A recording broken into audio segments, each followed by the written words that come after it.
বীরভূমে পরিযায়ী শ্রমিকের রহস্যজনক মৃত্যু, মারধরের অভিযোগে উত্তেজনা রাউতারা গ্রামে। ভোট দিয়ে শ্বশুর বাড়িতে গিয়ে বচসা, মারধরের জেরে মৃত্যু, পরিবারের অভিযোগ খুনের, স্ত্রীর দাবি পারিবারিক অশান্তি থেকে সংঘর্ষ। বীরভূম জেলার শান্তিনিকেতন থানার অন্তর্গত রাউতারা গ্রামে এক পরিযায়ী শ্রমিকের অস্বাভাবিক মৃত্যুকে কেন্দ্র করে ব্যাপক চাঞ্চল্য ছড়িয়েছে। মৃতের নাম উদয় বাগদি, বয়স ৩৫ বছর। তার বাড়ি লাভপুর থানার খয়েরবুনি গ্রামে। ঘটনাকে ঘিরে এলাকায় উত্তেজনা ছড়িয়েছে এবং ইতিমধ্যেই তদন্ত শুরু করেছে পুলিশ। স্থানীয় সূত্রে জানা গিয়েছে, সম্প্রতি ভোট দিতে বাড়ি ফেরেন উদয় বাগদি। ভোটদান পর্ব শেষ হওয়ার পর তিনি তার স্ত্রীকে নিয়ে রাউতারা গ্রামে শ্বশুর বাড়িতে যান। সেখানেই ঘটে এই মর্মান্তিক ঘটনা। পরিবারের অভিযোগ, শ্বশুর বাড়িতে কোনো বিষয়কে কেন্দ্র করে বচসা বাঁধে এবং সেই বচসা চরমে পৌঁছালে উদয়কে বেধড়ক মারধর করা হয়। অভিযোগ অনুযায়ী মারধরের ফলে উদয়ের বুকের হাড় ও পাঁজর ভেঙে যায় এবং শরীরের বিভিন্ন অংশে গুরুতর আঘাত লাগে। আশঙ্কাজনক অবস্থায় প্রথমে তাকে দ্রুত বোলপুর মহকুমা হাসপাতালে নিয়ে যাওয়া হয়, তবে শারীরিক অবস্থার অবনতি হওয়ায় পরে তাকে বর্ধমান মেডিকেল কলেজ হাসপাতালে স্থানান্তর করার সিদ্ধান্ত নেওয়া হয়, কিন্তু সেখানে নিয়ে যাওয়ার পরেই পথেই মৃত্যু হয় তার। অন্যদিকে এই ঘটনার ভিন্ন ব্যাখ্যা দিয়েছেন মৃতের স্ত্রী। তার দাবি, উদয় দীর্ঘদিন বাইরে পরিযায়ী শ্রমিক হিসেবে কাজ করতেন, তবে তিনি উপার্জিত অর্থ পরিবারের প্রয়োজনের পরিবর্তে নেশার পেছনে ব্যয় করতেন। এই নিয়ে দীর্ঘদিন ধরেই দাম্পত্য কলহ চলছিল। ঘটনার দিন প্রথমে উদয়ের সঙ্গে তাদের ছেলের বচসা হয়, যা পরে হাতাহাতি ও পরে মারধরে পরিণত হয়।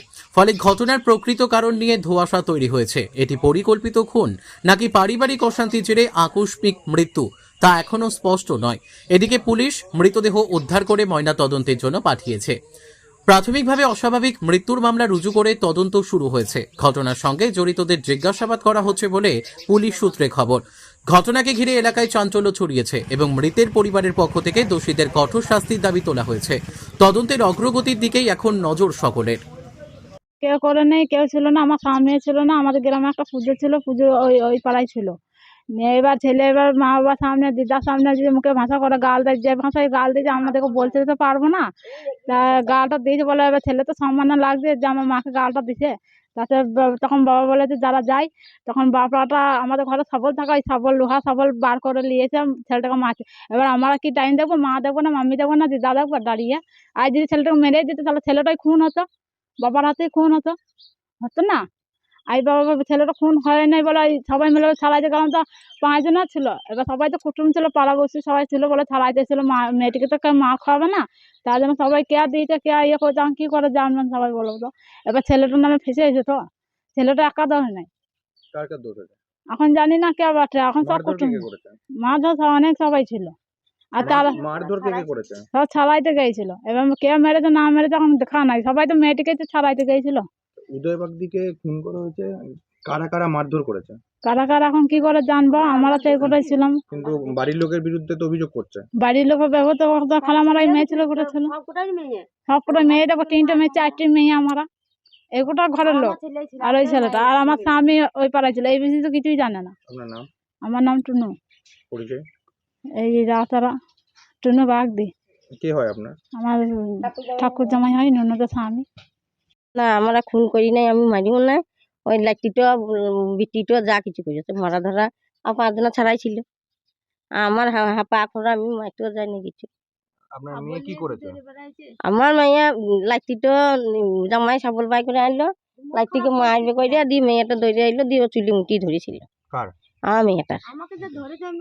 আর চুপ কর, দিয়ে চুলি মুটি ধরেছে, দিয়ে ফেলে যা দিয়ে পাড়া যা দেখো ছিল, লাঠি দিয়ে হামটা ছিল। তো নাতিটাকে কেন মারতে যাচ্ছিল? হ্যাঁ, নাতিটাকে কেন মারতে যাচ্ছিল? মুখ খারাপ করেছিল, একটা ফোন নিয়ে নিয়ে ব্যবসা ওই পাড়াকে থাকে। ওই সংসার মেয়ে এবার দেখ না 3 বছর হয়ে যাচ্ছে। আমার স্বামী মরে 4 বছর, এখন 1 বছর হয়নি। দিয়ে এখানে রেখে দিই। আচ্ছা, এখন হসপিটাল থেকে জানা গেছে তার পাঁজরও ভেঙে গেছে এবং তার যে পুরুষ লিঙ্গ সেটাও ভেঙে গেছে। কিভাবে ভাঙলো? সে কি করে জানবো? কিভাবে মারধর করেছেন? আমরা ঠেঙ্গাও লি নাই, হাঁটিও লি নাই, লাইটিও লি নাই। হ্যাঁ, আপনার নাম? আমার নাম মানব। পরিচয়? কে হন আপনি? এই যে শাশুড়ি হয়। পিটি খুন করেনি, আমাকে গিয়ে মারতে, ছেলেটাকে মারতে চেয়েছিল, দিয়ে দৌড়ে দিয়ে পালিয়ে গেল, আমাকে চুলে মুটুলে ধরেছে, দিয়ে ছেলেটা এসে ছাড়াইছিল। কোথায় লেগেছে আমরা একটু বলতে পারছি না। আচ্ছা, এবং হাসপাতাল থেকে জানা গেছে যে তার নাকি পাঁজর ভেঙেছে এবং লিঙ্গ ভেঙে গেছে। এই বিষয়টা কি বলবেন? এই বিষয়ে সেরকম তো মা হয়নি। কি বলবেন এই বিষয়ে? ওরকম তো মা আমারও তো দেখতে পেয়েছি না যে পাঁচজন ভেঙেছে না কোথাও লিখতে দিয়েছে, আমারও তো বুঝতে পারি নাই। আমার ওই ফারাক আছি, ছেলেটা দিয়েছে ওইদিকে ছড়িয়ে নিয়ে যে ওইখানটাতে মেরেছে, আমারও তো দেখি নাই কোথাও মেরেছে না, যে অনেকজনাই ছিল। কার ছেলে? আমার ছেলে, ওরই ছেলে। কত বয়স? এই তো এখন 18 বছর হয়নি।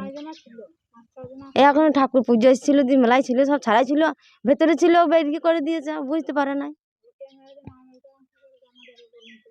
কতজন মিলে মারধর করেছেন? কতজন মিলে মারধর করেছেন? কতদিন মিলল? ও ছেলেটাই, আমার কেউ ছিল না, আমার দাদা ছিল না, কেউ ছিল না, খালি আমি আর বৌদি আমার ছেলেটাই ছিলাম। আপনার নাম? আমার নাম বাতাসি বাগদি, কি হয় আপনার? স্বামী।